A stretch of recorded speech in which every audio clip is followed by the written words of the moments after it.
ստացվեց հերթական անգամ ձեր այս օրենքը կրկին ձեր թիմակիցների դիմադրությանն արժանացավ, կառավարության ներկայացուցիչների։ Հիմա դուք այնպես է ստացվում, որ թիմի դեմ եք դուրս եկել այս օրենքի հետ կապված, ձեր խոսքում նշեցիք, որ նույնիսկ թիմում ձեզ ասել են վերեքը ձեր բառերը մեր վերում վարչապետ եք վերում, ովքեր են ձեզ այդպիսի բան ասել եւ ստացվում է էլի չստացվեց, որտեղ թիմը դեմ է։ Այո, ստացվում է, որ հանձնաժողովը տապալեց օրենքի նախագիծը, ասել, որ հիասթափված եմ կամ ցավում եմ, կնշանակի ոչ մի բան չասել, որովհետև տարիներով արձանագրելով բանակի խնդիրները, ես նպատակ եմ ունեցել, պայքարել եմ, որպեսզի մենք վերացնենք այդ խնդիրները ու ստեղծենք մի միջավայր, որտեղ կլինի արդարություն, որտեղ հարուստի երեխաները չեն ազատվի բանակից, քաղաքացիությունից հրաժարվելու կամ կեղծ առողջական թղթեր սարքելու, կամ երկիրը լքելու, կամ ուսման մեկնելու, կամ այլ պատրվակներով, եւ ծառայությունը բաժին չի հասնի միայն մեծամասամբ սոցիալապես խոցելի խավերում գտնվող անձանց համար։ Ուզեցել եմ, որպեսզի մենք այս մարդկանց բերենք ծառայության, պարտադիր, եւ նաեւ նրանցից մեծ գումարներ հավաքագրենք, ինչը կուղենք ամբողջ ժամկետով ծառայող զինծառայողներին։ Դեր այդ մտահոգությունները չի հասկացել կամ ինչու չընդունեց։ Թիմը նախագծին կողմ է եղել, թիմ նկատի ունեմ վարչապետին եւ կառավարությանը, կարող եք նայել 2025 թվականի մայիսի 22-ի կառավարության նիստը, որտեղ պաշտպանության նախարարը, արտաքին գործերի նախարարը, փոխվարչապետը նիստ վարում, պաշտպանում են օրենքի նախագիծը եւ միաձայն ստանում են նախագիծը դրական եզրակացություն։ Վարչապետը Դրանից հետո ինչա տեղի կարճ ասեմ ինչա տեղի ունեցել։ Նախագիծը, որը որ դրական եզրակացությունը վեկել է ազգային ժողով, Քոչարյան Անդրանիկը ինձ ասել է, ես գնում եմ Ամերիկա գամ, խոսացել եմ կառավարություն, նախարարի հետ, բոլորի հետ, բոլորը կողմ են, շատ լավ նախագիծ է, գնում եմ Ամերիկա գամ, անցկացնենք նախագիծը։ Ասել եմ, պարոն Քոչարյան ջան, եթե դու գնաս Ամերիկա, այս օրենքը 6 ամսով հետաձգվելու է, որովհետև մենք միջև նստաշրջանի ավարտը ժամանակ չունենք, մենք պետք է այսօր նիստը անենք, որ միջև ամառային զորակոչ այս խնդիրները լուծենք, ամեն օր 8 հոգի քաղաքացիությունից հրաժարվում է, եւս մի այդքանն էլ առողջական թղթերով են ազատվում, այսինքն ամեն օր որ հետաձգվի, մենք զորք ենք կորցնելու։ Բացի դրանից, եթե քանի արդեն քննարկումներ սկսել ենք, մարդիկ տեմպը արագացնելու են, այսինքն առողջական թղթեր սարքելու եւ քաղաքացիությունից հրաժարվելու տեմպը աճելու է։ Հիմա մենք պետք է դա անենք։ Ասես չէ, ես գնում եմ Ամերիկա կամ նոր կանեմ, առանց նիստը չանեք, ասել եմ, խնդրում եմ, մենք առանց քեզ մի հատ նիստ անենք, կգաս երկրորդը իրար հետ կանենք։ Ինքը ասեց, չէ, մի արեք, ես կգամ, պետք է լինի 24 ժամյա ռեժիմով նախագիծը կանցկացնենք, կողմ են բոլորը։ Ինքը գնում է Ամերիկա, դրանից հետո մենք նիստ ենք դնում, նիստը չի կայանում, որովհետև քվորում չի լինում հայտնի պատճառներով, որտեղ նաև ինքն է մասնակցություն ունեցել։ Դրանից հետո որ ինքը չեմ ուզում շատ բացեմ։ Այո։ Դրանից հետո երբ որ վերադառնում է Քոչարյան Անդրանիկը, երբ որ վերադառնում է, սենց անում։ Ասես ի՞նչ նախագիծ է։ Առաջ անգամ եմ սես բան դրել, ո՞ս կարա մարդ փոխտակ արժ ծառայ։ Ասում եմ, պարոն Քոչարյան, մենք իրար հետ պայմանավորվել ենք։ Վարչապետի ներկայությամբ ներկայացրել եմ։ Մենակ վարչապետի չէ, երկու փոխվարչապետ է, աշխատակազմի ղեկավար, գլխավոր շտաբի պետ, ԱԱԾ տնօրեն, քննչական կոմիտեի ղեկավար, գլխավոր դատախազ, մի քանի նախարարներ ու փոխնախարարներ, այդքան մարդու ներկայությամբ նախագիծը ներկայացրել եմ դեռևս 24 թվականին։ Այդտեղ նստած է եղել, դեմ կարծիք չես արտահայտել։ Մինչ գերատեսչական հանձնաժողովը ձևավորվի վարչապետի որոշումով, դու հանձնաժողովի մշտական անդամ ես, բազմաթիվ նիստեր ենք արել, 6 ամիս քննարկել ենք, մի անգամ չես ասել դեմ ես։ Ամերիկա գնալուց առաջ ասել ես կողմ եմ։ Հիմա հետեսեկի ինչ առանց քեզ նիստ ենք արել, ասում ես դեմ եմ, ասացա դեմ եմ, ես տենց եմ քվեարկելու, ու դրա արդյունքում նախագիծը տապալվեց։ Ինչ տեղի ունեցավ նախագծի տապալմամբ։ Քաղաքացիությունից հրաժարվողների թիվը 44%-ով աճեց, միջև այդ 2000 հոգի տարեկան հրաժարվում թիվը դառավ 3000 մոտավոր, մի քիչ։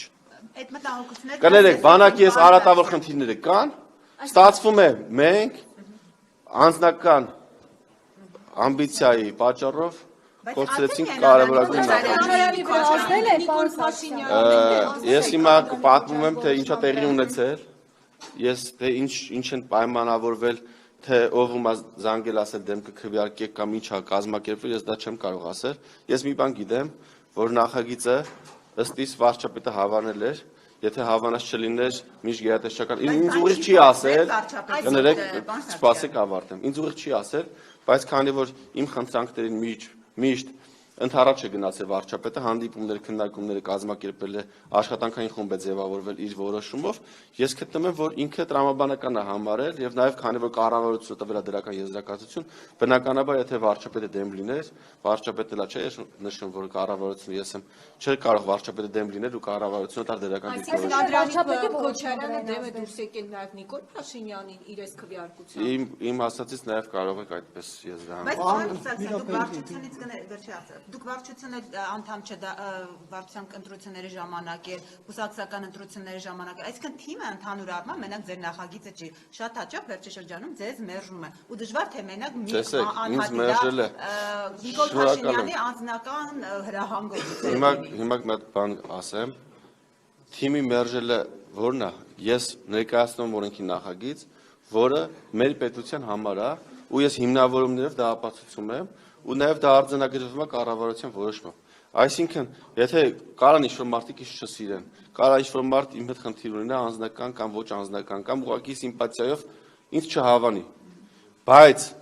սեփական ամբիցիայով կամ սիմպաթիայով կամ քենախնդրության պատճառով տապալես պետության համար կարևորագույն նախագիծը, ես, որ հիմա հնարավորություն ունեմ, կարող եմ լացեմել, էլի, որովհետև անընդունելի է դա, չի կարա տենց բան լինի, որ դու մարդու հետ անձնական խնդիր ունենաս, քո պետության համար կարևորագույն նախագիծը տապալես, դու ասես տեսար Սարգսյանին տապալեցի, գլուխ գովաս, ասես տապալեցի, չկարացավ անի, չես ասում, որ դու տալիս ես քո բանակի աշկն ես հանում, քո զորակոչը կրիտիկական վատ վիճակում է, քո զորքի թիվը 44,000-ից 14 տարում, իջել է 14,000, ասում եմ եկեք միջոց ձեռնարկենք, ասում են բանը, Մեկ մեջը խոսում ես Սարգսյան Հայկը բանը, իրա PR-ի համար անում, ինչ եմ իմ PR-ի համար անում, բանակի համար եմ անում, PR-ի համար անելուց լինի 50 տարի կլինեի ես խմբակցության պատգամավոր, բայց ամենակարևորագույն հարցերը որ բարձրացնում եմ, ինչի համար, հարաբերությունն է չէ փչանում դրա արդյունքում, նախարարների հետ, գործադիր իշխանության ներկայացուցիչների հետ հարաբերություն է փչանում, բնականաբար, որ մարդու խնդիրների մասին խոսում ես, հարաբերություն է փչանում, 2 տարի խնդրում եմ պաշտպանության նախարարին, ասում եմ բանակում շաբաթը մեկա զորքը լողանում, հնարավորություն ստեղծենք, թող ամեն օր լողանա, ինչից է խնդիրը ծագի, 24 թվականի պատգամավորներից մեկը փակ մեր հանդիպման ժամանակ հարց տվեց, թոքաբարբով զոհ էինք ունեցել, մահվան դեպք էինք ունեցել բանակում, որ սառաջերով հավանաբար լողացել է, դե ասեց մենակ մեր բանակում չի, որ շաբաթը մեկա, բազմաթիվ բանակներում տենց է, ուսումնասիրեմ տասնյակ բանակների փորձը, բազմաթիվ երկրներում զինվորները ամեն օր լողանում են, Հայաստանում աֆրիկական մի քանի երկրներում ու տենց թերի զարգացած երկրներում որ շաբաթը մեկ են լողանում։ Ասել եմ լրացուցիչ սաղ չի, սա առաջարկեմ, ասել եմ խնդրում եմ, ստեղծենք հնարավորություն մեր զորքը ամեն օր լողանա։ Դե 2 տարի անցել է նույն վիճակն է։ Հա հիմա ունենք որոշ տեղեր, նոր կառուցված տեղեր, բայց փոքր տոկոսակազմը, որ զորքը կարող է ամեն օր լողանա։ Բայց մեծամասամբ մեր տեղեքը շաբաթը մեկ են լողանում։ Դե թող պաշտպանության նախարարության ղեկավար կազմը շաբաթը մեկ լողանա։ Դե թող ուրեմն միջև այդ խնդիրը չլուծեն, իրանք շաբաթը մի անգամ լողանան։ Տենամ կարան։ Բա մեր զորքի համար չի պիտի մենք լավ պայման։ Ես հիմա առաջ անգամ եմ հրապարակային ասում, ուղղակի այլ հնարավորություն չունեմ իր մեջս պահելու։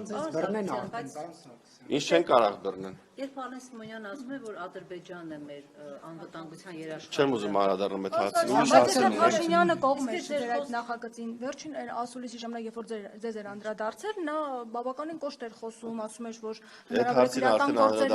հարուցեն, այսինքն ազդել են նրա։ Նման բան չի ասել վարչապետը։ Անցել է ամիսներ իմ նկատմամբ քրեական գործեր չի հարուցվել, որևէ քրեական գործ չկա։ Ոչ դեռ ոչ էլ առաջիկա չկա նման բան, չի կարող հարուցվել։ Այսինքն եթե լինի, պետքա լինի հնարովի գործ։ Իսկ մեր պետությունում հեղափոխությունից հետո չի կարող։ Ես ամեն դեպքում հույս ունեմ, որ նման բան չի կարող լինի ու չկա տենց բան։ Խնդրում եմ տենց վերնագրեր մի դրեք, որ Սարգսյան Հայկը ասեց, չի կարող նման բան լինի, չկա, նման քննարկում չկա։ Վարչապետի տրամադրությունը ես առանձին հանդիպում չեմ ունեցել վարչապետի հետ։ Վարչապետի հետ իմ հարաբերությունների մասին խոսալու առիթ չգիտեմ ունեցել եմ թե չէ, մենք ունեցել ենք շատ ջերմ ընկերական մոտ հարաբերություններ մինչև 2018 թվականի մայիսը, երբ վարչապետը դարձել է հանրապետության վարչապետ։ Ես իրան համարել եմ ինձ հարազատ եղբայր։ իմ ավակ եղբայր ու մենք տենց ենք հարաբերվել։ Հիմա ինձ հիմա։ Վարչապետ դառնալուց հետո այդ հարաբերությունը չի կարող շարունակվի, որովհետև եթե դու չես կարող քո ընկերոջը ամեն պահի զանգել, կապը կորում է ու այդ ընկերությունը չի կարող շարունակվի։ Ու ես դա բնական եմ համարում ու նորմալ եմ համարում, եթե առաջիկա 10, 20, 30 տարվա ընթացքում կլինի մի իրավիճակ, երբ Նիկոլ Փաշինյանը չլինի վարչապետ, մենք էլի կլինենք ընկերներ, այժմ մեր ընկերությունը փաստացի չի շարունակվում։ Այսինքն կա ընկերությունը, բայց չի շարունակվում։ Պարոն Սարգսյան, դուք նշեցիք, որ փակ նիստից մի մեջբերում արեցիք, ասեցիք ինձ ասում են ԿՊ ֆրակցիայում վարչապետ ես բերում մեր վրա, ով է նման բան ասում։ Դա ինչ եղել է փակ նիստում, թող մնա փակ նիստում։ Արդեն կներեք։ Դե որովհետև պետք էր ասել, որպեսզի նման վերնագրերի տեղիք չտանք, որպեսզի մարդիկ չգնան ասեն Հայկը դուս եկե Նիկոլ Փաշինյանի դեմ, ինչ որ փորձեն ինտրիգներ սարքին եւ այլն։ Դրա համար եմ դա ասել։ Հարցով ասել ում էին ակնարկում, որ կողմերին վարչապետ է տանում։ Դաստիարակություն տանել։ Ինչի մասին։ Նարեկ ջան։ Կներեք, դա այդ հարցին արդեն պատասխանել է։ Հիմա դուք երբ այսպես ինչ որ փակնիստից մեր բանակի մասին զինվորները չեն լողանում, դուք որ այդպիսի բաներ հայտարարեք, ամեն դեպքում դա տեղեկատվության, անվտանգության հարց չի, գուցե մեր թշնամիները լսում են, շատ լավ, կարևոր հարց եք տալի։ Ինչքան էլ որ Հիմա ասեմ, 19 թվին, երբ որ ես ասում էի 44-ից դարել 25, գլխավոր շտաբով, տանով, պաշտպանության նախարարությունով, վայեսա թշնամին կիմանա, մեր թիվը պակասել է, այս ինչ անում Սարգսյան Հայկը եւ այլն, ես ասում եմ խնդիր ունենք, պիտի բարձրաձայնենք, որ լուծենք։ Եթե դու խնդիրը չես բարձրաձայնում, դու չես կարող լուծել։ Հետո ինչ դարավ, կներեք, մի քանի ամիս հետո ինչ տեղի ունեցավ։ Տեղի ունեցավ 2020 թվականի աղետալի պատերազմը, ու պատերազմից հետո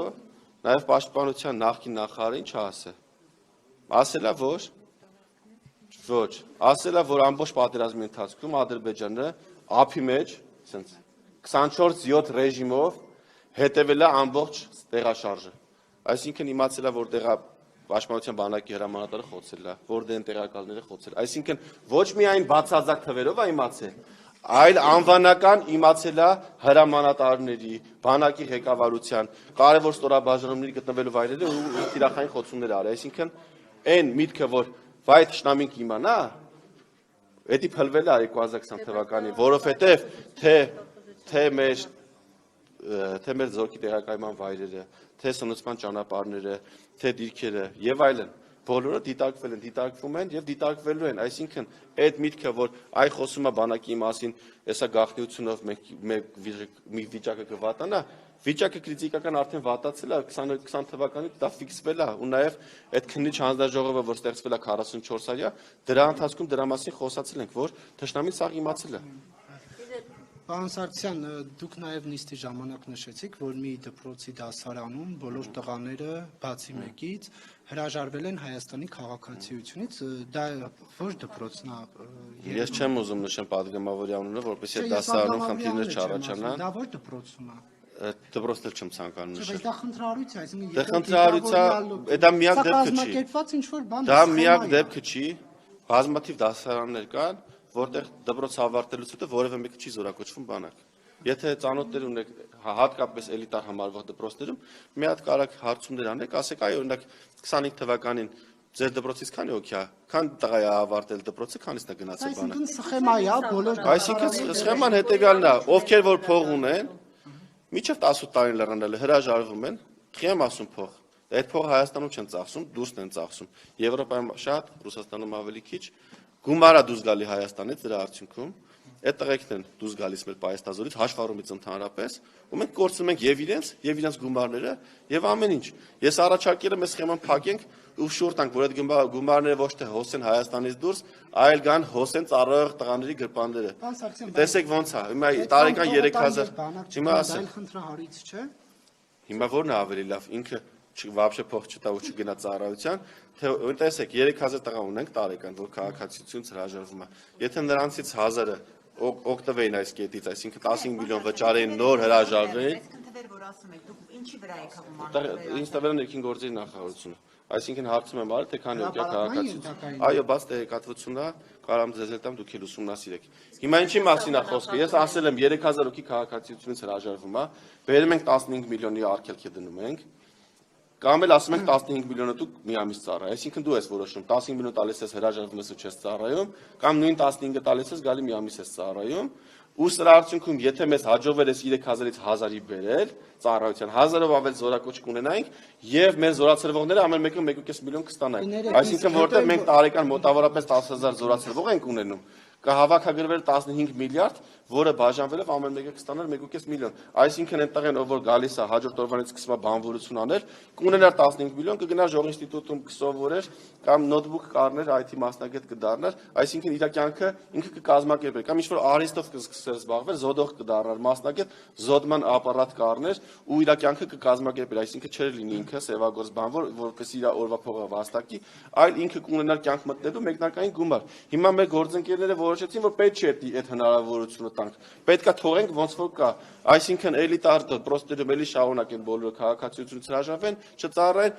մարզերում 50% զորակոչ ունենանք։ Ես խեմ այդ թիվը բարձրացնում, ասում եմ Երևանում զորակոչի թիվը քրիտիկական ցածր է։ Երբ մենք ասում ենք հանրապետությունում 30-ից 35% է զորակոչը, դա մարզերի հաշվին է այդքան։ Երևանում 10, 13, 14, 16% է զորակոչը։ Տարին ունեցի 10 է, այսինքն անհավասարությունը կա, ու այս օրենքի տապալման, որ ուզում են ասեն, որ այ չեղավ այդ անարդարությունը, այդ անարդարությունը խորանալու է ու որը որ այսօր կա չի լուծվելու, ինչի համար ցավում եմ։ Էս է սա, ամբողջ միտքը սա է, ուրիշ բան պետք չի դա կման գալ։ Կներեք,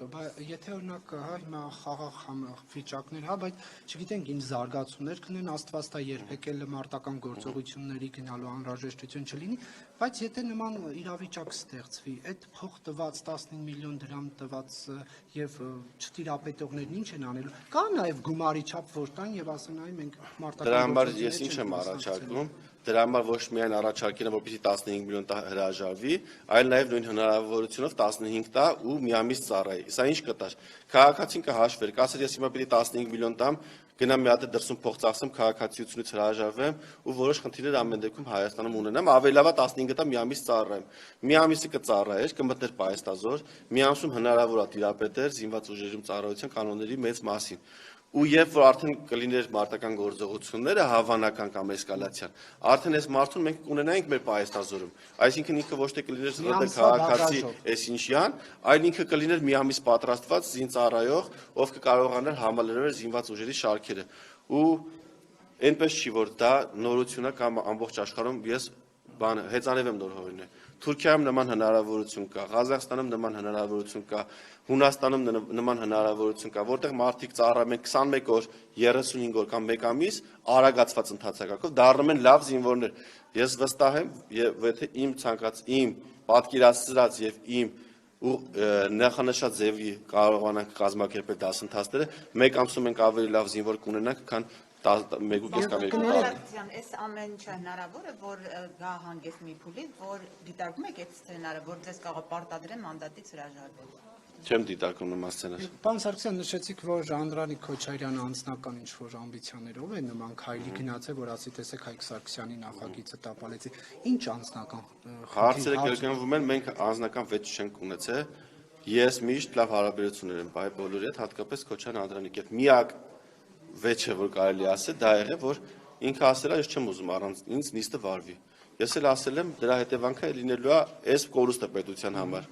Պիտի կշռենք, հիմա որ դուք նիստը չվարեք, ինչ վնաս ենք կրում, եթե այս օրենքը չի ընդունվում, ինչ վնաս ենք կրում։ Հիմա ինքը մտածել է, որ իր նիստը չվարելը ավելի վնաս է, քան այս օրենքի հավանական վնասները չընդունման դեպքում։ Շնորհակալ եմ շատ։ Բոլորի հետ լավ հարաբերություններ են։ Գեղամ Մանուկյանի հետ խոսելիս ասում եք ձեր մի րոպե կարիերան ինչպես եք պատկերացնում, բնական այդ Ավանեսյանը, որ 22 թվին է ԿՊ անդամ դարձել, երրորդ տեղն է գրավում, դուք Փաշինյանի հետ ճանապարհ եք անցել եւ այլն։ Ես եղել եմ քաղաքացիական պայմանագիր, դեռևս հասարակական խմբավորման, հասարակական միավորման անդամ դեռևս 2010 բայց մնացած ընթացքը ցույց տվեց